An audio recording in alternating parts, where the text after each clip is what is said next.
ក្នុងវីដេអូនេះយើងនឹងសិក្សារូបមន្តចំនួន3បន្តទៀតគឺរូបមន្ត sum average ហើយនិងរូបមន្ត rank រូបមន្តទាំង3នេះជារូបមន្ត basic ដំបូងគេហើយលើ Excel ហើយគេប្រើវាច្រើនហើយជារូបមន្តដែលដំបូងគេណាហើយប្រើវាច្រើនគេស្គាល់ច្រើនមែនទែនអញ្ចឹងរូបមន្ត sum នេះដូចគ្នាយើងបានដឹងហើយគឺជារូបមន្តបូកសម្រាប់បូកទិន្នន័យសរុប average គឺជារូបមន្តមធ្យមភាគឬក៏យើងហៅថាចំណុចកណ្ដាល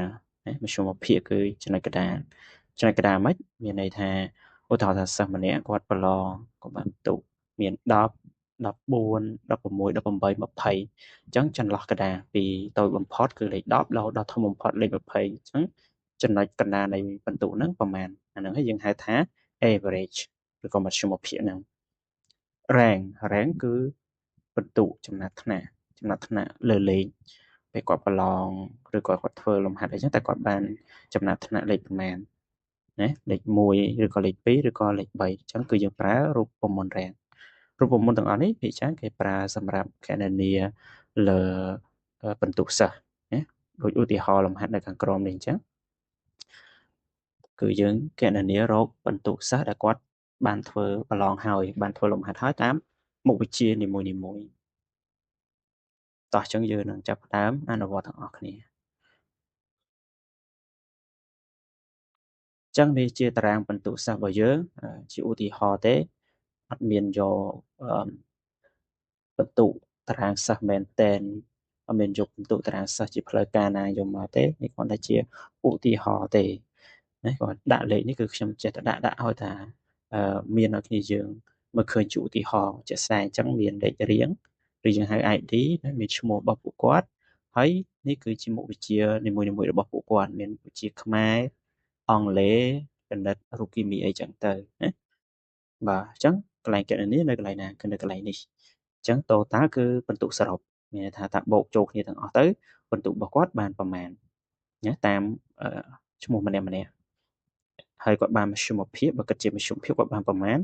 ហើយនរណាគេចុះលេខ1លេខ2នៅក្នុងថ្នាក់របស់គាត់ចឹងទៅអញ្ចឹងដំបូងគេអ្វីដែលយើងត្រូវរកគឺបន្ទុកសរុបអញ្ចឹងដើម្បីរកបន្ទុកសរុបបានយើងវាយសញ្ញាស្មើមកដូចមុនអញ្ចឹងបាទវាយសញ្ញាស្មើបន្តមកទៀតអ្នកនរគ្នាអាចចុចមួយបូកក៏បានដែរណាចុចមួយមកហើយយើងសញ្ញាបូកអីតអញ្ចឹងទៅណាយ៉ាតែនៅក្នុងនេះគឺយើងចង់ឲ្យអ្នកទាំងអស់នេះចេះប្រើរូបមន្ត sum វាលឿនជាងអញ្ចឹងអ្នកនេះវាយ sum ចេះហើយយើងចុចលើវាមកនេះអញ្ចឹងចេញរូបមន្តណាហើយចុចលើ sum មកហើយអ្នកនេះចាប់ផ្ដើម select នេះពីបន្ទុកខ្មែរអង់គ្លេសគណិតរូបគីមីបន្ទាប់មកអ្នកនេះបិទមុខកញ្ចក់ណាបិទមុខកញ្ចក់មកហើយដោយសារតែវានេះវាធ្លាក់ខុសហើយយើង enter មកហើយយើងនឹងឃើញបន្ទុកសរុបអញ្ចឹងខ្ញុំចាប់ទាញវែងតិចដើម្បីឲ្យអ្នកទាំងអស់គ្នាស្រួលមើលអូខេហើយបន្ទាប់មកដូចគ្នាយើងបានដឹងអញ្ចឹងពេលដែលយើងគណនាហើយមានអីវ៉ាទៀតហើយបាទចាប់ទាញមកតែម្ដងមកអញ្ចឹងយើងនឹងឃើញបន្ទុកសរុបរបស់សិស្សម្នាក់ៗហើយលំហាត់រូបមន្តមធ្យមភាគវាវាយសញ្ញាស្មើហើយអ្នកគ្នាវាយតាមឈ្មោះរូបមន្តខាងលើនេះគឺ average ឬក៏លើនេះក៏បានដែរណា average រកចំណុចកណ្ដាលនៃបន្ទុករបស់ពួកគាត់អញ្ចឹងយើងវាយមក a បាទ average អញ្ចឹងវាលោតមកហើយមាន average all average if មាន a អញ្ចឹងទៅហើយអ្នកទាំងអស់គ្នាមើលតាមវីដេអូរបស់ខ្ញុំតរហូតចប់រហូតទៅគឺរូបមន្តទាំងអស់នេះគឺអ្នកគ្នានឹងចេះទាំងអស់ព្រោះយើងរៀនលម្អិតហើយយើងតាមលំដាប់លំដោយអញ្ចឹងយើងចុចលើមក average តបមកអ្នកទាំងអស់គ្នា select ដូចមិញដែរមកណាចាប់ select មកដូចគ្នាដូច sum អញ្ចឹង average នេះតែគ្នាយើងប្រយ័ត្ន select លើសដល់ total កន្លែងនោះប្រយ័ត្នបន្តិចប្រយ័ត្ន select ទៅលើសតមកយើងបិទពងកញ្ចក់មកណាបិទពងកញ្ចក់ទៅហ្នឹងហើយយើង enter ទៅអញ្ចឹងយើងនឹងឃើញបន្ទុកមធ្យមភាពរបស់គាត់ហើយយើងចាប់ទាញបាទអញ្ចឹងបន្ទុកមធ្យមភាពកន្លែងនេះគ្នាយើងប្រយ័ត្នច្រឡំជាមួយនឹង total ព្រោះខ្ញុំធ្លាប់ច្រឡំដែរព្រោះធ្លាប់គ្រូគាត់និយាយថាមធ្យមភាពមានន័យថាចំណុចកណ្ដាលអញ្ចឹងខ្ញុំស្មានតែចំណុចកណ្ដាលនៃបន្ទុកសរុបរបស់យើងនេះអញ្ចឹងខ្ញុំថាបើរកបន្ទុក ចំណុចកណ្ដាលនៃអាហ្នឹងតែមិនយកអាហ្នឹងចែកជា2ទៅមិនយកបន្ទុកសរុបចែកជា2ទៅដល់ពេលហ្នឹងហើយសិក្សាឲ្យស៊ីជម្រៅបន្តិចទៅបានដឹងថាតាមពិត average នេះគឺជាបន្ទុកមធ្យមភាគនៃបន្ទុករបស់គាត់មួយនេះទេអូខេអញ្ចឹងប៉ុណ្ណឹងចូលមកដល់បន្ទុកចំណាត់ថ្នាក់អញ្ចឹងចំណាត់ថ្នាក់គឺអ្នកនេះវាយសញ្ញាស្មើយើងវាយពាក្យថា rank rank rank ណាអញ្ចឹងយើងមានរៀង average rank EQ ហើយនឹង rank នេះគ្នាយើងប្រើមួយណាក៏បានដែរកន្លែងនេះខ្ញុំអត់ទាន់បញ្យល់អីស៊ីជម្រៅទេគាត់តែចង់ប្រាប់អ្នកទាំងគ្នាអ្នកអាចប្រើមួយនេះក៏បានអានេះក៏បានដែរ rank ចេញលទ្ធផលដូចតែគ្នាទេហ្នឹងហើយចង់ប្រើក្រោមក៏បានអានេះក៏បានអានេះក៏បានដែរណាអញ្ចឹងខ្ញុំចុច rank នេះទៅហើយអ្នកនេះអាចប្រើបន្ទុកសរុបក៏បានឬក៏ average ក៏បានអញ្ចឹងក្នុងនេះខ្ញុំឧទាហរណ៍ប្រើ average សិនណាព្រោះចេញមកដូចគ្នាទេចម្លើយអញ្ចឹងយើងក្បៀសមកតបមកទៀតយើង select លើហើយយើងក្បៀសនេះក្បៀសតមកទៀតអ្នកនេះ select ទាំងអស់មិញមួយហើយចុចលើវាមួយហើយក្បៀសហើយ select ទាំងអស់នេះអញ្ចឹងវាចេញពណ៌ក្រហមពេលយើង select លើកទី2ហ្នឹងចេញពណ៌ក្រហមតមកគ្នាអ្នកទាំងអស់គ្នាត្រូវចុច key មួយដែលមានឈ្មោះថា key F4 នៅលើ keyboard របស់អ្នកទាំងអស់គ្នាអញ្ចឹងដើម្បីចុច key F4 នៅលើហ្នឹងគឺអ្នកគ្នាចុច key នេះអាលើនេះមាន function ណាអា key F F1 F2 F3 F4 គឺ F ទី4នៅខាងលើនេះ F4 ណាប៉ុន្តែកុំព្យូទ័រខ្លះវាខុសៗគ្នាកុំព្យូទ័រខ្លះគាត់តែចុចលើ key F4 ហ្នឹងវាចងឲ្យតែកុំព្យូទ័រខ្លះទៀតគឺត្រូវតែចុចជាមួយនឹង key FN ហើយចុចជាមួយនឹងអាហ្នឹងបញ្ចេញហើយ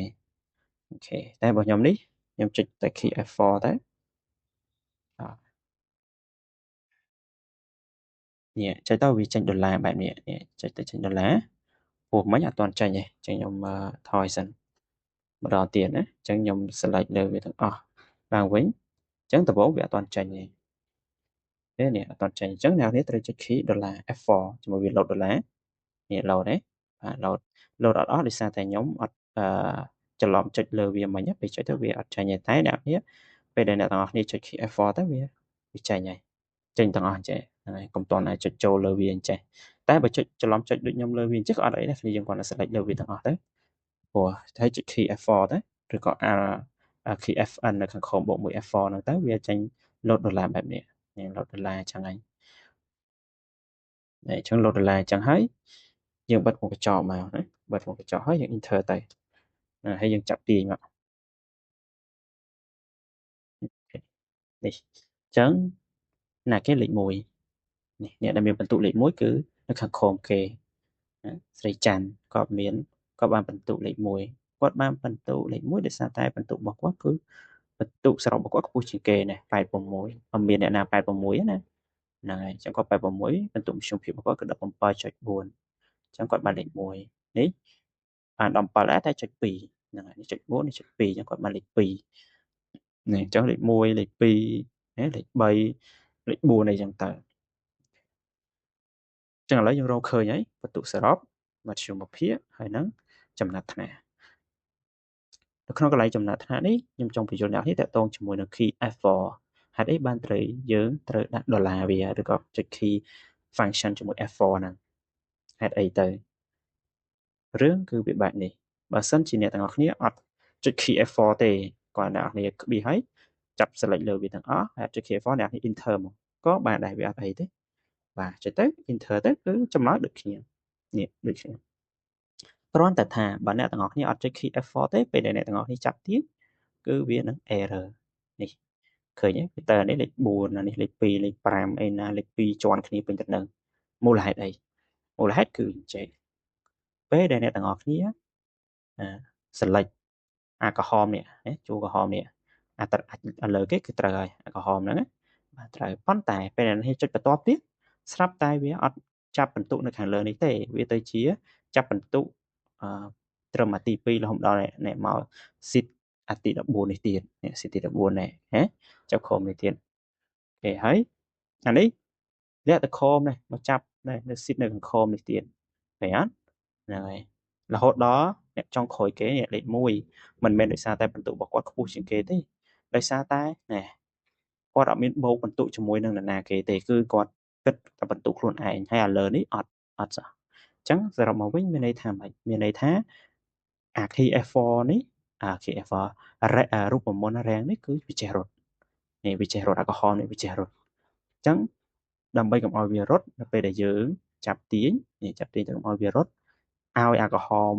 នេះវានៅដដែលអញ្ចឹងរហូតមានន័យថាវាបូកគ្នាវាកណនាគ្នាអញ្ចឹងដដែលរហូតគឺអ្នកទាំងអស់គ្នាត្រូវតែប្រើ key F4 បានវានេះគ្នាណាជ្រុលតាមមកដល់កន្លែង key F4 ខ្ញុំបញ្យល់អ្នកទាំងអស់គ្នាឲ្យយល់កាន់តែច្បាស់ថាហេតុអីបានជារែងយើងត្រូវធ្វើអញ្ចឹងរែងហ្នឹងមានន័យថាអញ្ចេះមានន័យថាដើម្បីឲ្យរូបមន្តហ្នឹងវាកណនាថានរណាគេលេខ1នរណាគេលេខ2គឺយើងយកបន្ទុកនិស្សិតម្នាក់បន្ទាប់មកយើងក្បៀសហើយយើង select លើបន្ទុកទាំងអស់និស្សិតទាំងអស់អញ្ចឹងមានន័យថាម៉េចមានន័យថាវាយកបន្ទុកនិស្សិតម្នាក់ហ្នឹងទៅប្រៀបធៀបជាមួយនឹងបន្ទុកនិស្សិតផ្សេងទៀតអញ្ចឹងទៅអញ្ចឹងឃើញអាមួយណាលើគេវារាប់ថាលេខ1អ្នកណាដែលមានបន្ទុកបន្ទាប់ទៀតវារាប់ថាលេខ2លេខ3អញ្ចឹងទៅអញ្ចឹងវាប្រៀបធៀបតែបន្ទុកនៅក្នុងនឹងទាំងអស់ហ្នឹងទេខុសពីបន្ទុកដែលនៅក្នុងហ្នឹងគឺវាអត់ប្រៀបធៀបទេវាប្រៀបធៀបតែសោះតែប៉ុណ្្នឹងទេហ្នឹងអញ្ចឹងបានយើងត្រូវប្រើ key F4 អញ្ចឹងខ្ញុំចុច key F4 មកណាឲ្យវាចេញដុល្លារមកនេះចេញដុល្លារចេញប៉ុណ្្នឹងមកនេះធ្វើមកអញ្ចឹងចាប់ទាញលើនេះគឺលេងអីហ្នឹងចាប់ទាញម្ដងទៀតឃើញទេវាសុក្រិតហើយត្រូវតាមលំដាប់លំដោយអត់មានជន់គ្នាទៀតទេវីដេអូនេះដូចរៀងវែងដែរតែមិនទាន់ចប់ប៉ុណ្្នឹងទេនៅបន្តិចទៀតគេមកដល់កន្លែង average នេះយើងអាចប្រើរូបមន្តនឹងក៏បានឬក៏អ្នកទាំងអស់គ្នាអាចប្រើតាមក្បាច់ស្រីក៏បានដែរអាមិនក្បាច់ស្រីមានន័យថាវាលឿនរហ័សឬក៏តាមផ្លូវកាត់អីចឹងទៅអញ្ចឹង